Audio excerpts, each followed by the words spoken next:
The following is a hockey podcast out of Vancouver and Surrey, British Columbia. It'll only consist of a lot of puck talk and even more BS, or in actual words, banter and satire. Enjoy, and as always, go Canucks go. How many years ago a prepubescent Begsy in grade school traded a ham and cheese sandwich for a pack of Dunkaroos? And all these years later, I'm still wondering, did I win the trade? No, you didn't. Because Dunkaroos right now, they're like $7 at those boutique candy stores. And ham and cheese sandwiches, overrated.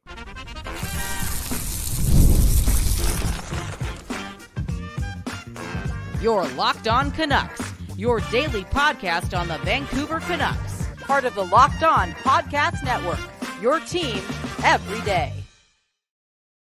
Here's hoping Patrick Allvin can make better moves than your boy Begsy, and we're going to talk about it now here on Locked On Canucks. Welcome to the show. I'm Trevor Beggs, co-host of Locked On Canucks and also a Canucks writer since 2013, currently with Daily Hive Vancouver. Before we dive into this wild and wacky upcoming episode of Locked On Canucks, we got to thank you for tuning into the show, because guess what? It is your Canucks every damn day. We're part of that Locked On Podcast Network, doing the most for sports fans across the world. And for our show, if you haven't done so already, make sure you go subscribe, follow, like it for free on YouTube or wherever you listen to podcasts. And you know what? We ain't here without the sponsors, and today's sponsor is Game Time. Go download that Game Time app, create an account, and use code LOCKEDONNHL for $20 off your first purchase. Now, we've spent a lot of time so far in this offseason talking about the different scenarios for the Vancouver Canucks in terms of it might sign, okay? Jay Gensel, all those guys. But on today's episode, let's talk about some of the wilder scenarios, okay? Maybe dive down the rabbit hole on someone like Mitch Marner or Brady Tkachuk. What does that even look like for Vancouver Canucks? Whoa. How possible is it, okay? Let's get to that and more. But before we do that, let me introduce my co-host, the guy who he rolled out of bed just for this episode, Kyle Bowen. How you doing, brother? Had to do it, had to level up, had to be the man I'm supposed to be, have to grow up, have to actually be 31 and a half years old. Also have to visit my girlfriend who had some sort of nasal surgery over the weekend. So I got to stay local for a bit, be a good man and be a bit of a dreamer too this morning. Come on, what are we talking about? Steven Stamkos, Mitch Marner, Brady Tkachuk. Relax. That being said, you never know, man. You never know. And you know what, Trevor? I was thinking about this, and maybe it's not related to the Mitch Marner thing, because there's a good chance that Mitch Marner's already traded to Utah. But with Matthew Tkachuk, ironically, getting traded 2 years ago and seeing the impact of that trade so vastly, I know they're two completely different players, and Mitch Marner turns into a ghost in the playoffs, blah, blah, blah. But I feel like there's a notion around the league where if a player like that is available, you have to do whatever it takes to at least be intrigued / ask what it would take to get a guy like Mitch Marner with 1 year left on his contract. Again, a guy that is rumored to go to Utah. I don't know if I believe that rumor too much. For real, let's be honest. Only 1 year left on that deal. I feel as if after playing in a lot of playoff games and winning in general, like in the regular season and whatnot, he probably wants a similar type of environment. You know what I'm saying? So I wonder if there's another team out there outside of Utah. I don't know if it's your Canucks. I don't know what it would take. We're going to talk about that in a couple of minutes. But I wonder how many teams are lining up to get Mitch Marner in the roster. Honestly, I think a lot of teams would be lining up to get Mitch Marner. And shout out to our boy Nick Bondi. I love talking about a little Marner trade because I think Marner's his least favorite player in the league. But love him or hate him, I think the big knock on him is, going soft in the playoffs, right? You heard that joke, and I think the eye test backed it up, how Mitch Marner escaped the first round series against the Bruins without a bruise because the guy is just shied away from contact. And to me, Marner's a fascinating player. Like, even when he got drafted, I was like, just from, my amateur scouting, I didn't know. I'm like, is this guy really going to make it? Like, he's pretty soft. He's pretty perimeter. But man, oh man, was I wrong about Mitch Marner. The guy knows how to produce offense. He's been good on the penalty kill at times. I mean, he was in the Selke conversation for a reason, but the most frustrating thing about him is he just goes quiet in the playoffs. And again, seeing the frustration on the bench when he's talking to his Leafs teammates, William Nylander kind of infamously between Matthews and Marner saying like, this isn't effing junior hockey. There is an element of Marner's game where it's like the Leafs have been so bad in the playoffs for so long that I don't know. That being said, if you do truly believe that, Marner is a star and can break out and be good in the playoffs at some point, you might be able to get him at a discount here. And how does that happen? How does that happen, though? Like, how do you get a guy who's historically not manning up when the rest of the league and the rest of his peers are manning up? Like, maybe he just doesn't have it in his soul to be that guy. You get what I'm saying? Because he's had so many chances at the can. He's had everyone kind of say those similar things around him. Like, why isn't it happening? Why isn't he manning up? Why isn't he going into the corners? Why doesn't he realize that, it's way tougher? This is not the same thing as regular season hockey. Oh, maybe because he's not that guy. He's not that guy. And he'll never be that guy. And for the Vancouver Canucks and, a number of teams across the league, the regular season doesn't mean shit, bro. So getting Mitch Marner is still a bit of a risk. Now, Trevor, we were on the phone a little bit yesterday. You asked me, like, oh, yeah, what would it take? What would it take if something like this were to happen? I mean, you look at the Matthew Tkachuk trade. It was Huberdeau and a top 4 defenseman. Like, is the only way the Canucks in the dance for Mitch Marner, if they want to be in the dance with the Toronto Maple Leafs, a team that still wants to do well next season. They still want to win ASAP, right? Is it only going to happen if they trade Brock Besser and, like, I don't know, like, they don't even have another top 4 defenseman that they can ship off, like Philip Hronek for Mitch Marner? Like, yeah. what would it? Well, and I think that's where it falls apart for the Canucks. Because I think if you ask a lot of Canuck fans if they even trade Besser for Marner straight up, I think a lot of people are saying, I'm good. Crazy. Despite the fact that Marner has, significantly outproduced Besser in the regular season. But hey, we just saw Besser as one of the best playoff performers on the Canucks. So Yeah. I'm not sure exactly what to take with Marner. It depends how desperate the Leafs are to get off of him, right? And if I'm Brad Treliving, I mean, the guy does like his truculence, right? He's got a bit of Brian Burke in him. I don't know how desperate he's going to be to get off of Mitch Marner, but if he is desperate, then maybe you get him for, like, I don't know, like a Lekaramaki or a first-round pick. Like, maybe they're just trying to get rid of the cap space to bring in another guy or another couple of guys. I think that'd be a crazy scenario, to be honest with you. And I know the Canucks, they need an elite winger, but I also think they need an elite winger who's either proven it in the playoffs or brings a bit of an element of size and toughness, right? And Marner really does neither of those things, despite the fact that he's been one of the best even strength scorers in the league for the past few seasons. Yeah. Highly skilled player. I just don't think it's possible for that guy to wake up in April, especially in Canada.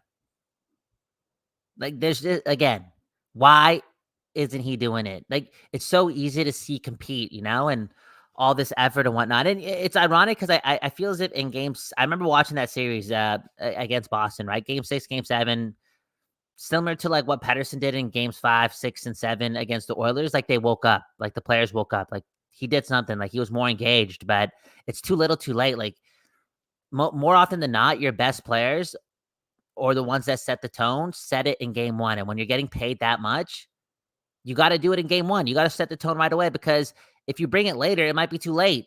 It's a fine line winning these playoff series. For real. Now, speaking of winning these playoff series, Beggsy, you brought this up yesterday.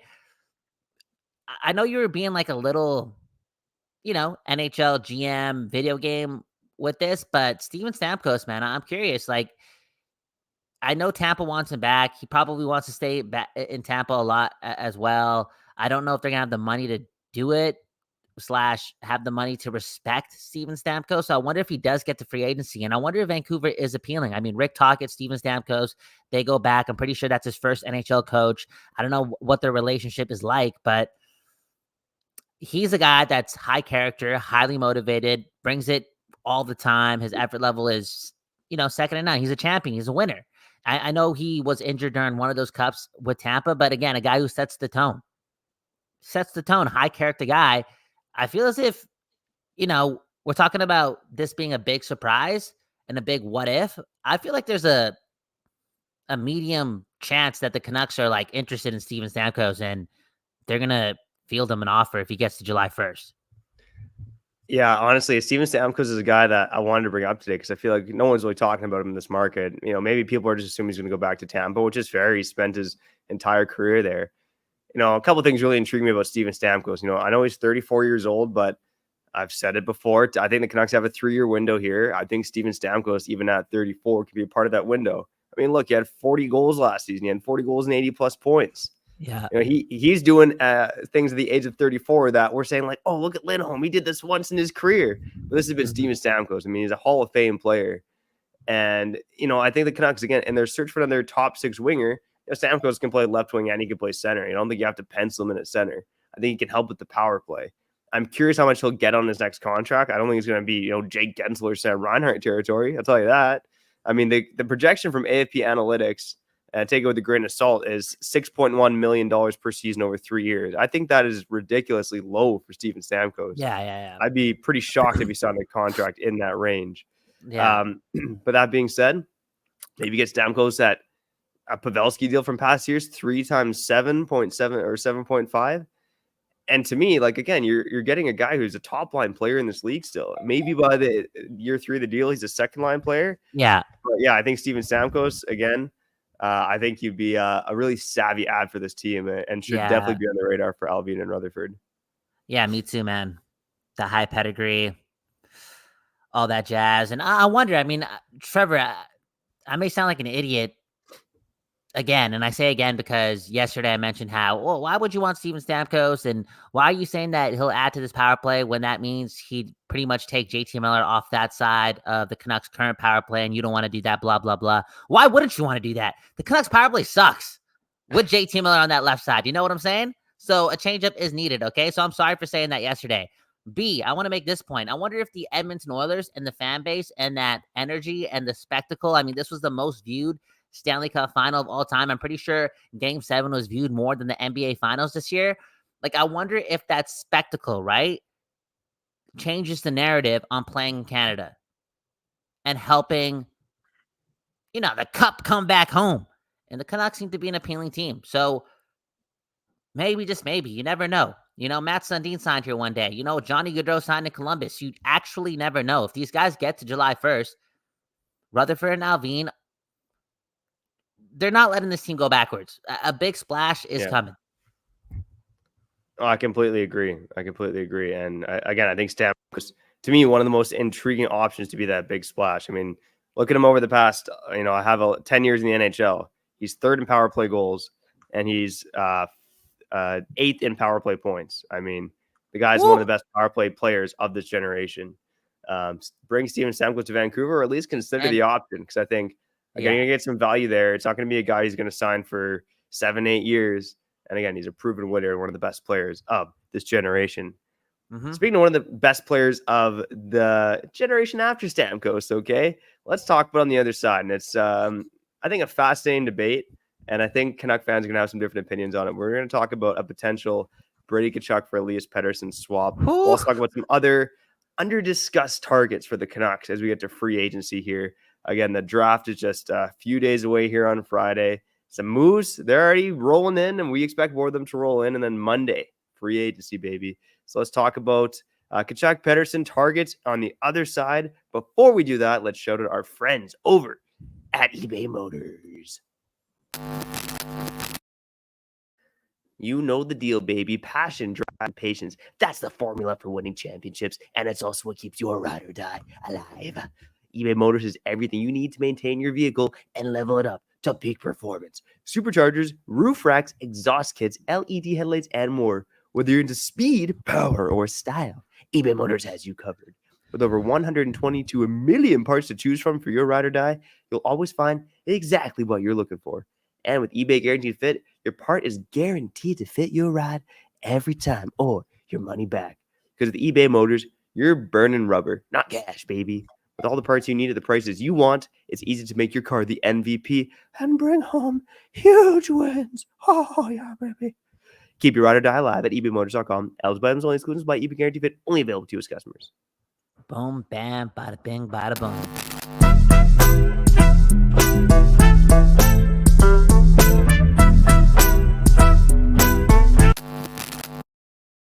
People, we back doing this, and that's talking about your Vancouver Canucks, Begsy Bowen. Not at the Don't Those Art Lab right now. We'll be there in a couple hours.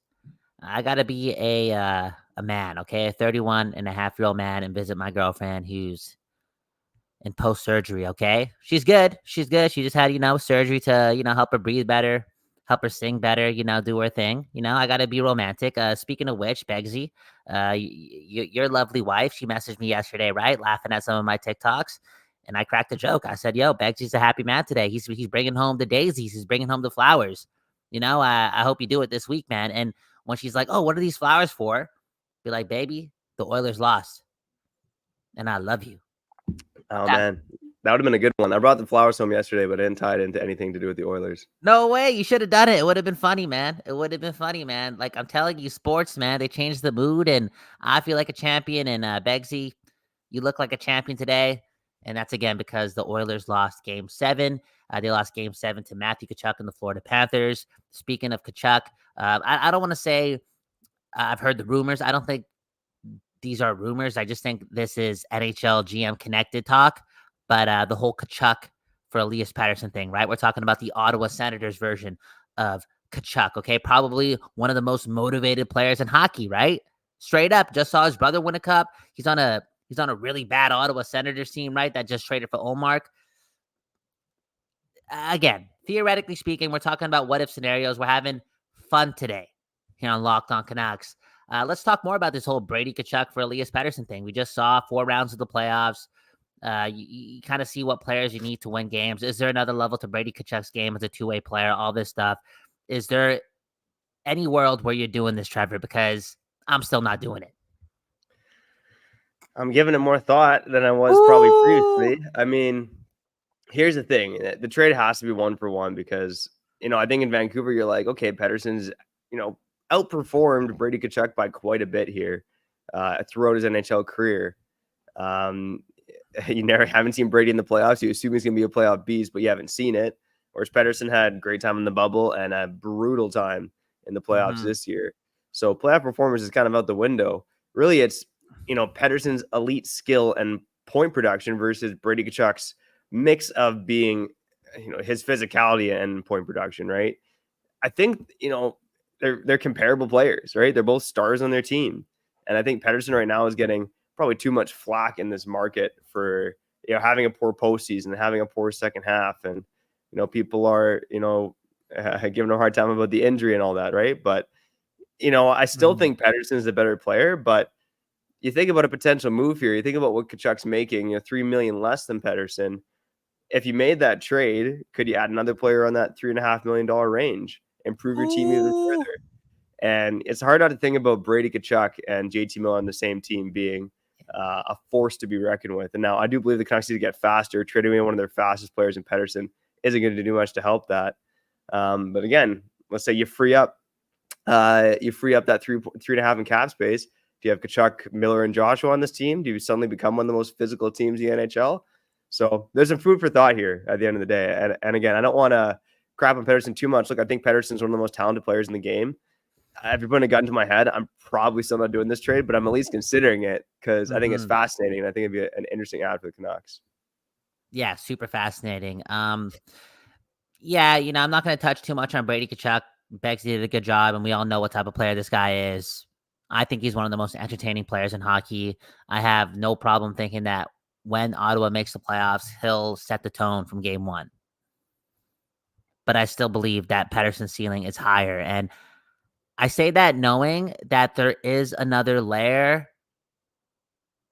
to Pettersson's physical game or his physicality and doing it constantly. And I feel as if that only gets unlocked if he spends all summer watching Peter Forsberg highlights and working out. For real. For real. You know what, man? Recency bias. We're talking about a guy that played through tendonitis and it got in his head and he was mentally frail because of it, all that jazz. But when Game 7 came around, I know he didn't execute offensively, but his compete was at an all-time high. He was probably our second or third best player on that team. He was laying the body, wasn't afraid to get hurt. We've seen him lay the body at, multiple times throughout the season before. But I think, again, his body doesn't allow him to do it. I'm curious to see if, again, there's another version of Elias Pettersson after this experience and how much that has to do with a new workout plan, more eating, and yeah, just a whole bunch of Peter Forsberg highlights, man. Like, we're talking about this guy being the greatest Swedish player of all time, probably next to Nicholas Lidstrom. Lidstrom 1, Peter Forsberg 2. Just be that guy. Because I think that's why people, especially in this fan base, I feel like that's why they're intrigued by Brady Tkachuk, because they just want that truculence. They want that playoff hockey. They don't care about the fact that Pettersson could put up 105 points in the regular season. Like, nobody gives a shit anymore, you know? It's about the playoffs. And I'm just telling the listeners, there is a world where I'm not saying Pettersson is Brady Tkachuk-like, because that's impossible, but there's just another guy there. Like, another guy who knows how to time hits, knows how to shift the game because of his physicality. I feel like Pettersson also took a step back as a two-way player this year. He needs to get that back on track. Look at what Barkov did. And now look at what I've done over my spiel. I've talked about Peter Forsberg and Alexander Barkov when talking about Elias Pettersson. That's how high I am on this guy. So I got to lean into that, man. I'm not giving up on EP40 at all. My expectations are through the roof. He's getting paid as one of the best players in hockey. I'm hoping that he learned, man, because in this market or just in your career in general, based on the window of this team, Thatcher Demko has 2 more years left at $5 million, if I'm correct. Quinn Hughes has 3 years left at, just a ridiculous cap hit on the low end. Like, the time is now for Pettersson to get his shit together. Yeah, and when you talk about the defensive game as well, and him taking a step back, I think that's the only thing that doesn't get discussed as much. Is Brady Tkachuk is not a good defensive player. I do not think Brady Tkachuk is good on the back check, and I don't think Brady Tkachuk's ever going to be in that Selke conversation. So that's actually a great point you bring up as well. Is that, again, Pettersson? I think he's the more productive player. He's the better defensive player. Really, with Tkachuk, it's just the unicorn nature of his game, mixed with the fact that he's a bona fide first line winger. Is what's intriguing. But I think the more I think about it, it's the negatives against Pettersson are more recency bias. And he's never going to be as physical as Tkachuk. He's not the same player, but we saw it in Game 7. He was chucking the body against the Edmonton Oilers. And like you said, Kyle, I do think he's learned from this playoff experience. I know Pettersson's got a lot of doubters. He's got a lot of people to prove wrong. Dude, even that reverse hit. Remember that reverse hit in Game 5? No, 100%. Like, I'm telling you, this guy can do it. He can do it. He can be that guy. He can be physical. It's just a mental thing and a physical thing and evolution and evolving. And you know what? The second half of Elias Pettersson this season, the guy was atrocious, bro. He was really bad. Like, I'm not going to front. Like, we were just sitting here waiting on our knees, praying that this was going to end, and it never really ended. Yeah. So that taste is still in our mouths because Beggsy, I know I cut you off. I'm just getting emotional now. I want to apologize for that. But, we talk about, if Demko was there, the Canucks would have won against the Oilers. If Besser was there, we would have had a better chance in Game 7. Bro, if Pettersson was the player he's supposed to be this postseason, the Canucks would have destroyed the Oilers. That's why people are pissed off at Pettersson. A lot of what ifs. You want to talk about what ifs? That's the biggest one. Here's another what if. If Pettersson does bring into the playoffs next year, the Canucks win the Stanley Cup. Woo-hoo-hoo! They're possibly on that level, but EP40's got to be that guy. I still believe he can be that guy. And Richard Hepner with the comment. Remember, this franchise traded Cam Neely, and maybe you're trying to chase this generation's Cam Neely, but at what cost? And that cost, I think, is pretty significant. The last thing I'll say on Pettersson versus Tkachuk, I think there's a 0% chance Steve Stamkos, the Senators general manager, trades for Elias Pettersson. Maybe you can tie it together with the familiarity between Green and Pettersson. But I think you look at Steve Stamkos as a player. He was a physical dude, and I think he values physical dudes like Brady Tkachuk. Let's wrap up the show talking about some other surprise targets on the other side. Maybe some guys we haven't discussed yet as we get closer to free agency. Before we do that, let's shout out our friends over at Game Time. All right, you know the deal. Major League Baseball's the only thing going on right now. Come on, man. But, if you want to go to some MLB this summer down in good old Seattle, maybe when I become an old rich man, I'll go visit a bunch of ballparks. Who knows? I'll be the guy shoving some wieners in my mouth. And if I want to do that all across North America, I can find the tickets on Game Time, because Game Time, they are an authorized ticket marketplace of the MLB, which makes getting tickets faster and easier. And guess what? If you're just in the area of an MLB game, prices on the Game Time app, actually, they go down the closer it gets to the first pitch. With killer last-minute deals, all-in prices, views from your seat, and you know what, baby, the lowest price guarantee. Game Time takes the guesswork out of buying MLB tickets. I got all the reasons to use Game Time. They're the only place to go because they got last-minute deals. You can save up to 60% off buying last-minute tickets for sports, concerts, comedy, theater, and more. They got the flash deals. They got the zone deals. They got the all-in pricing. And I say flash deals, hey, maybe you'll even get a flash with those flash deals. You never know, man. Not promising anything. I'm just saying it could happen. So make sure you go download the Game Time app, create an account, and use code LOCKEDONNHL for $20 off your first purchase. Terms apply. Again, create an account and redeem code LOCKEDONNHL for $20 off. Download Game Time today. Last minute tickets, lowest price guaranteed.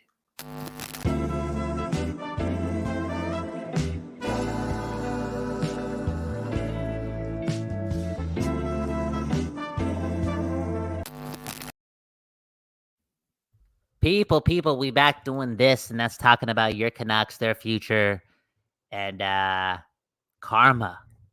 Begsy, karma, man. Remember I told the people yesterday the biggest reason why the Oilers lost Game 7 was because back in the day, I was at Centennial Arena. We were having some post-game brews. I said a lot of brews. We had a lot of post-game brews. A lot of my friends left them on the ground. And there I was picking it up after everyone left. You know, to be a good Samaritan, if I'm saying that right, and also bank that karma, dude. Look what happened. The Oilers lost, and that's because I didn't litter. Now, I want to preface this too, okay? I said a lot of beers. I hope I'm not sounding like a drinker and driver, okay? I'm talking about, a team full of 15 guys drinking a 24 case, Do the math. It's like 1.5 beers per person, okay? But imagine those cans on the ground. I guess what I'm trying to say is if you're listening to this today, pick up another person's garbage today and change the world. Change the world, man. Let's clean up the place. It goes a long way, and bank that karma. We need it, man. I want a cup. I want a Stanley Cup, man. If we start cleaning up the streets, I want that karma. I want that cup. Maybe part of winning a Stanley Cup is just adding good guys to your hockey team, right? And maybe it's the Edmonton Oilers didn't win, They got Evander Kane and his BS on their roster. I know they scratched him for the last, 5 games of that series. Corey Perry as well. Another guy who I think there's some bad juju behind the fact that he's, lost 4 of the last 4 Stanley Cup finals he's been in, right? Not the best guy from everything you hear off the ice. So in terms of this offseason, maybe the Canucks need to target signing a good guy. And I think one of those good guys is Anthony Duclair. Anthony Duclair, again, known as a offense only guy, which is fair, but he's got a lot of skill to him, and hard to believe he's 32 years old now. But he's one of those guys in free agency who I think you could get at a bit of a discount.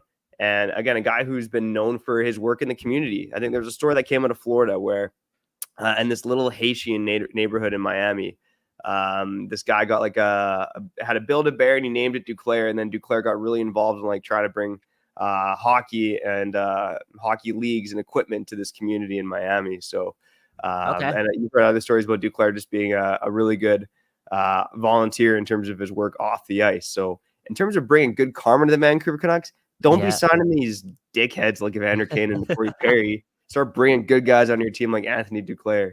And hey, Pettersson's done his part donating too, so I think good things are going to happen for Elias Pettersson. And I've compared this before. Everydayers might know, but you got the good guy Pettersson donating and giving back versus Matthews showing his rear end to people in Arizona. So Pettersson over Matthews, Duclair over Perry and Kane. Where am I going with this? Sign good guys in the Canucks win the Stanley Cup. Let's go.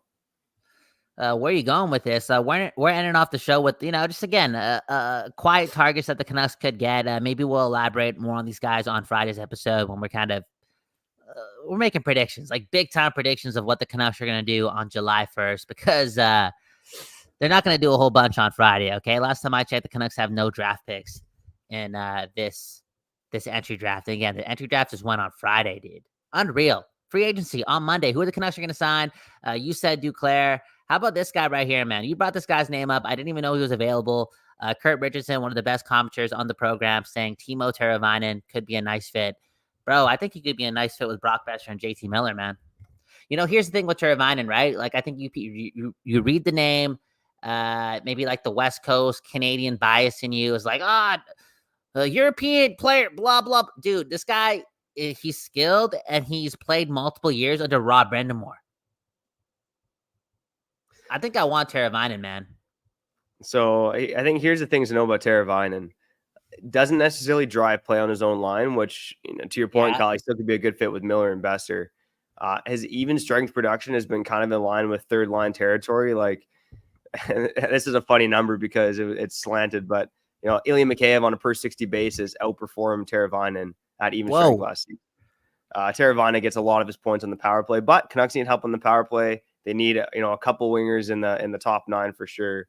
And Teravainen could be a fit. I don't think he's my preferred target because I think he's going to cost too much, and I think there's some flaws in his game that for the price point I'm pretty nervous about. But he's got some skill, that's for sure.